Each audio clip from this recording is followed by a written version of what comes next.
It was an average day for me and my mom. I was 11 years old and we were at Costco.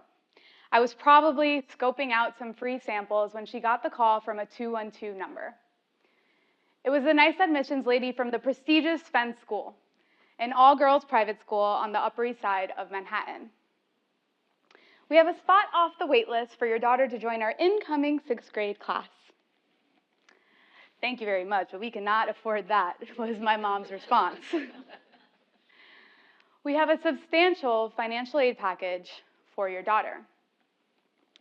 These 10 words changed my life forever.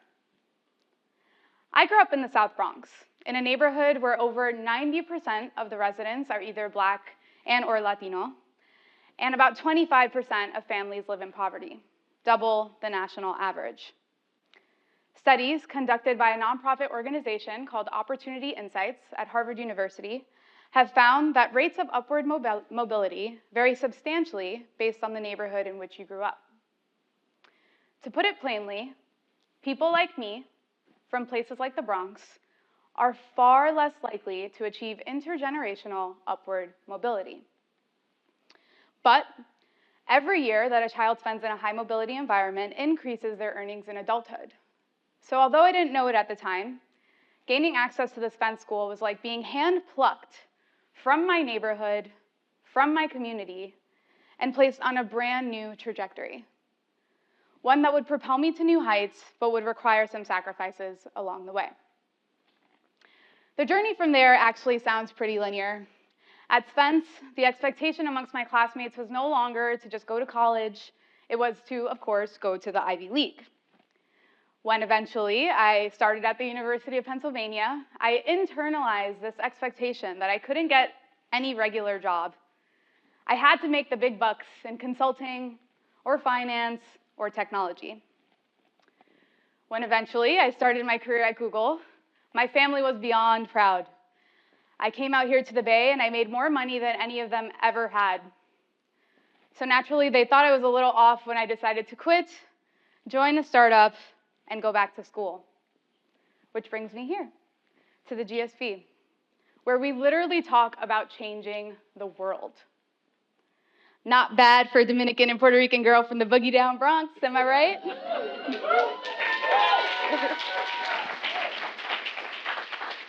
So then why do I sometimes feel so shitty? The truth is, somewhere along this journey, I internalized this notion that upward mobility was the goal, no matter what, against all odds. And to be honest, it has been hard. I've had experiences that have challenged my sense of self, my sense of home, my sense of belonging. And those challenges cannot simply be offset by any number of gains in prestige or status or wealth. To give you an example of the first one, challenges to my sense of self, let's take it back to Spence. On my first day of orientation, it didn't take me long to figure out that I was a little different. I was the only non-white Latina in my class of about 60 girls. Only a handful of us commuted from outside of Manhattan. And upon returning home from orientation, I naively asked, "Mom, what's the Hamptons?" I went from being just one of many Black and brown kids at my public elementary school to being the only. And at such a young age, being the only felt inherently wrong. There was a right way to do this whole private school thing, and it was not to look or to act like me. Naturally, I did what I could to blend in. I chemically permanently straightened my beautiful curls so that I could tone it down. And I toned down my Bronx accent, also known as code switching. I mean, could y'all imagine if I pulled up to that fancy-ass school on some, y'all are dead-ass bugging, bro. Like, absolutely not. That wasn't gonna work. It felt like every single day I was checking parts of my identity at the door, the most fundamental parts of who I am. And I know what some of you are thinking, middle school is challenging for everyone. It's really awkward. And to that I say, I agree. In addition to this existential crisis that I experienced related to my status and my race, I also had braces and glasses in middle school, so I get it. While yes, school can be a time for self-discovery for all, for so many underrepresented minorities at elite predominantly white institutions, yes, like the GSB, we are implicitly and explicitly told that our fundamental way of being, our sense of self, behavior, appearance, is wrong, inadequate, or inferior. And that challenge to our sense of self can take years to recover. Now, for my next point, how many of you grew up in the Bay Area? Okay, most of you did not. Great, because I'm talking to you anyway. It seems like a lot of you, somewhere along your journey, had to leave home, like me. It seemed like the more I achieved in life, the further away from home I really had to go. Not just physically, but metaphorically.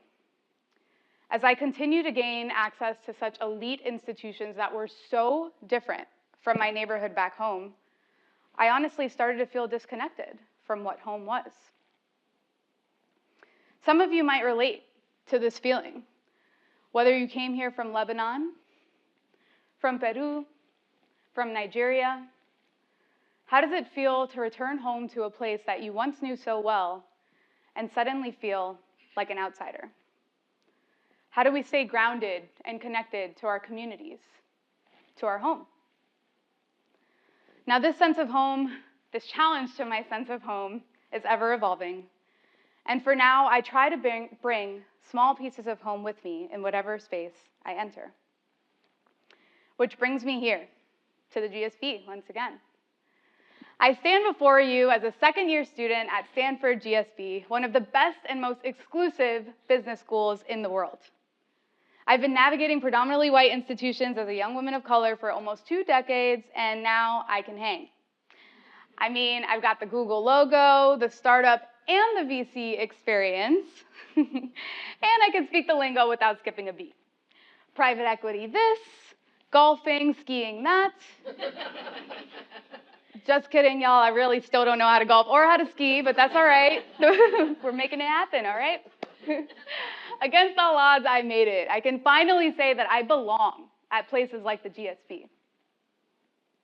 And yet, yes, even here at places like the GSB, there have been experiences that have challenged that sense of belonging. Take last quarter, for example.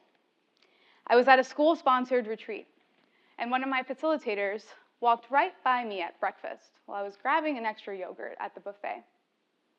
Not once, but twice, which was odd because she was usually very warm and welcoming, and we knew each other very well. Finally, she turned to me and said, "Hi, can I get a spoon?" Now, this was not the first time that I was mistaken as kitchen staff in my life, but still I was shocked. I was frozen. When she realized the mistake that she made, she said, "I'm so sorry, Amanda. I thought you were in uniform." I looked down at my clothes, and I was wearing the same comfy clothes that everyone else in my class was wearing. What was the implication of this incident, of this microaggression? You look more like a member of the kitchen staff than like a student at the GSB. And you know what? It's actually true. A McKinsey report on the economic state of Latinos in the United States in 2022 found that Latinos are indeed overrepresented in low-wage jobs and underrepresented in corporate America. In fact, just 1% of Fortune 500 board seats are held by Latina women. 1%. The least of any ethnic or demographic group in the United States. We talk a lot about imposter syndrome here at the GSB. I'm sure everyone in this room has felt it at one point or another. But what if that imposter syndrome was validated all the time by innocent yet frequent microaggressions, by statistics, or by simply looking around and recognizing that success does not quite look like you? Now, we all know inequalities exist. We talk about systemic inequity, the importance of DEI, but for me, and for so many people like me, we live it every single day. And we seldom talk about these challenges that we experience while we're moving up the ladder. So, to my allies in the room, My ask of you is not unlike things that I've heard, that you've probably heard many times before. Go to the training, be curious, be inclusive, and that's great. I love y'all, I really do, but to be honest, this talk is not for you. For my fellow others in the room, we've come such a long way. I know how exhausting it can be to feel like the only, to be the other, to deal with these challenges to your sense of self, your sense of home, your sense of belonging. But man, this distance that we've traveled, it's taught us about what's even possible. It's given us this sense of grit and resilience that is truly unmatched. And it gives us a deep sense of purpose. And this purpose is what I choose to lean into. When I leave the GSB, I'll work for teams and organizations where I can step into my power as the other, the only, and continue to bring others up as I climb. If my grandparents can come from their small Caribbean islands to achieve their version of economic mobility, then I got this. I will continue to rise up so long as I stay grounded in who I am and where I come from, and I hope you can too. Thank you.